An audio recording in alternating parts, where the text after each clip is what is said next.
Anyway, so Gasket decides he wants to conquer the Earth now, and he might as well start with Point Place and these new Power Rangers, and conquer the Earth in the 70s, so that way, when Lord Zedd and Rita arrive in 1993, he'll already conquer the Earth and worry about dealing with them later.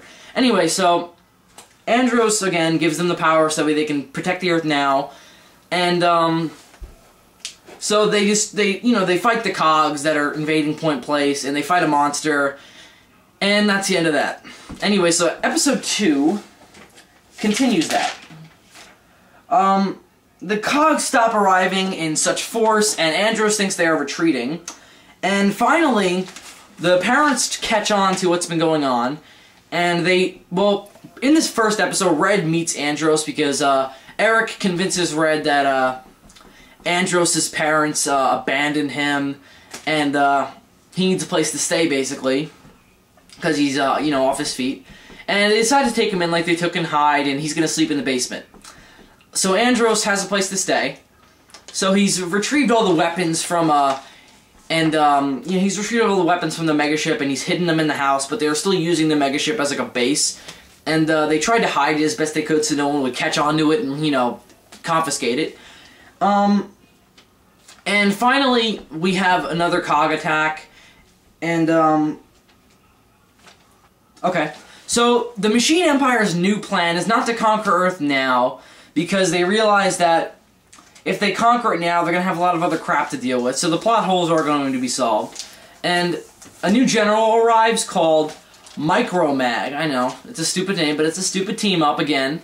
Anyway, so Micromag decides that he has his own strategy, and he'll help Lord Gasket to defeat the Rangers.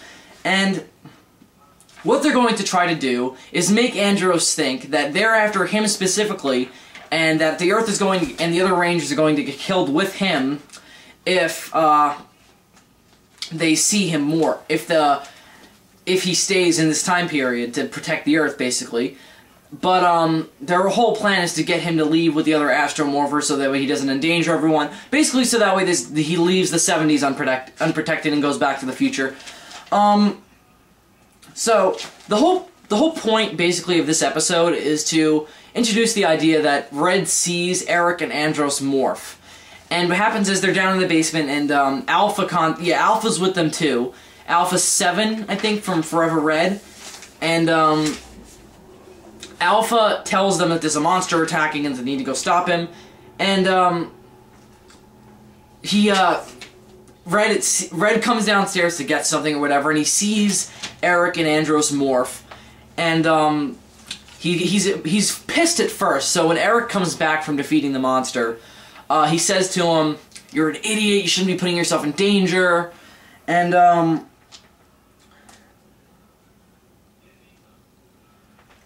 so basically what happens is Red is pissed at first and tells Eric not to go, but the monster attacks again, so they go out again. And Andros, in the meantime, is trying to find a way to form the Astro Megazord because there's a threat that the monsters are going to start growing like they did in the old days, I guess. And so he's worried about that, so he needs to find a way to form the Astro Megazord because it's their only way of fighting all these advanced threats of the Machine Empire. So Andros is confused, and he doesn't know what to do, first of all, because now he knows that he has to leave. So now he's starting to focus on leaving the 70s. But Red confronts him, revealing to him that he knows and that he's a Power Ranger and what's going on. And he says to him that he's an idiot if he's going to leave, because he basically reveals to him his war history and that he wouldn't pass up an opportunity, that Gasket wouldn't pass up an opportunity like this to conquer the Earth. So to make a long story short, Andros decides to stay and continue to defend the Earth until Gasket leaves or until he's defeated. And obviously Andros would prefer that Gasket is defeated. So,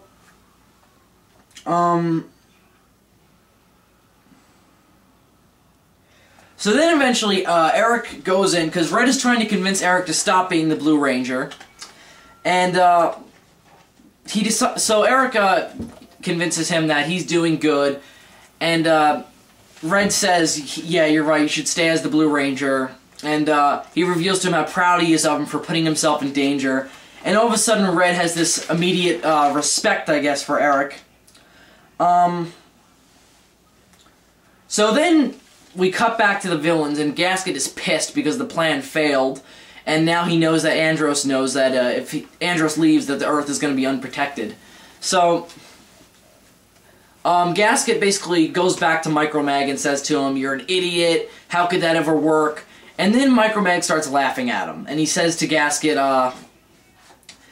"You think I would reveal a plan like that and not have a backup plan and have a real plan on how to destroy the Power Rangers?" So, to make a long story short again, we have the third and final episode, or not the final episode, because I'm thinking of making a fourth one where it's the last one and Andros leaves the 70s. And in this third episode, though, we get the Psycho Rangers again. Now, what happens is Micromag reveals that, yes, they were indeed destroyed in Lost Galaxy, but there was a way to bring them back, and since, you know, they're the machines and they build all these advanced androids and such, they found a way to make, not new Psycho Rangers, since they are still the same Psychos, but basically enhance them again and basically rebuild them from scratch. So now there's more Psycho Rangers, basically. And continuing through all this is Hyde's secret loathing to become a Power Ranger, since he really, really is jealous of Kelso, Eric, Donna, and Jackie of becoming Power Rangers. And Andros didn't pick him. Fez is just kind of, you know, still, he wants to do it for the ladies and get some action. But the whole thing now is that the Psychos are back, but the problem is they're weakened, and that Micromag had them rebuilt with the whole purpose of making them more like the Power Rangers, and that they have to morph, and they need someone to take the powers, so that way that the Psychos can be stronger, since they're living off a living energy source and not just machines. So Gasket gets the idea to have a sort of a genius plan, and give the morphers to the kids' parents, and that specifically means that Red, Kitty, Bob, and Midge are going to become the blue, black, yellow, and pink Psycho Rangers. Now, that may seem like incredibly stupid and incredibly coincidental, but Gasket has his reasons for it, in trying to get either the Rangers to surrender, or even just to, you know, make them, or basically for dramatic convenience, but it will make for some comedy. So, the Rangers are sent to fight a monster, and Red is really, into the whole idea of Eric being a Power Ranger now, and he wants to see him morph every time. So, after watching them morph, he goes back into the house, and the Rangers go off to fight the Cogs and the monsters who are attacking the town. And, the Psychos now are, back on Earth, and, they're obviously, somehow the monster finds a way to, infect Red, Kitty, and,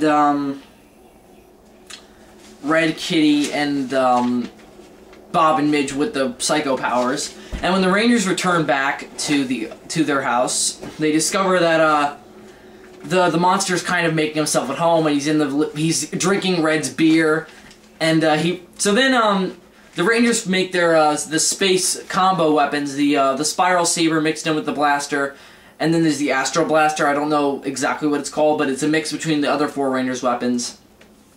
So when they're about to blast the monster, the parents walk in front of the monster and block them, and they start laughing. And then Red says a rather funny line, which I have written down because I want to put it in the script. "Alright, you dumbasses, it's time to psycho up." So basically that's the battle cry, like it's morphing time, or let's rock it. And so they say, "Psycho up!" And they pull out their morphers, which are almost identical to the classic Mighty Morphin morphers.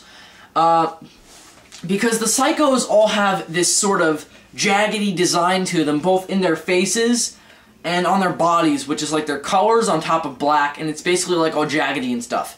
So my idea was to have the morphers like that, and they open up and the Psycho powers come out. And the morphers are all jaggedy again, and I don't know what the morphing sequence is exactly going to look like, but I know the morphers are going to look like classic morphers, and they're going to be right here on the belt buckle, just like Mighty Morphin. And so basically they all morph, but they're realizing that they're missing the red Psycho Ranger. And that's only because Gasket has to wait for the opportunity to give the red Psycho Morpher to who he thinks deserves it. But Psycho Red is actually still a sentient being without a host. And he walks out while the other Psychos are laughing. And he's definitely weakened, but he's not quite as weakened as the others were. And he walks out and still continues to fight Andros, and there's this big battle. Hyde walks out, and he's confused. He doesn't know what's going on, who these other Power Rangers are, the Psycho Rangers. And Psycho Red runs over to him, grabs him. Andros is about to blast Psycho Red, but he doesn't do it, obviously, because he doesn't want, you know, to hurt, he doesn't want to hurt, you know, Hyde. So, sorry, I'm a little distracted. Sorry about that. Anyway, so Psycho Red infects Hyde and gives his morpher to him, and Hyde becomes the Red Psycho Ranger. And that's about all I have written down so far. So again, thank you for watching. I know this was kind of a weird video, but I will continue to update on this story I have. And also another one, which I'll give you a short teaser of. I am in the process of writing a new Godzilla fan film I'm going to be working on, involving these two guys I got for Christmas, Gamera and King Ghidorah. And I'll just give you the title right now since I'm running out of room on this particular disc. It's called War of the Three Kings, and I will go into more detail about it in another video. So that's the dumbest team-up idea of all time, Power Rangers Point Place. So comment on that if you want to, and please tell me what you think. If you have any other ideas for it and for the story, just comment, and I'll try to work them into the story. So please give me your feedback on this idea I have, and maybe it'll develop into something more than just a stupid fanfic. So let's work on this together, Power Rangers and That 70s Show fans. So comment on this video and just list any ideas or revisions you may have to the story, if I have any plot holes that you would like to fix. So thanks for watching. I'll do another video talking about the finalized script and final last and a half episode. So thanks for watching. Zazubaar out.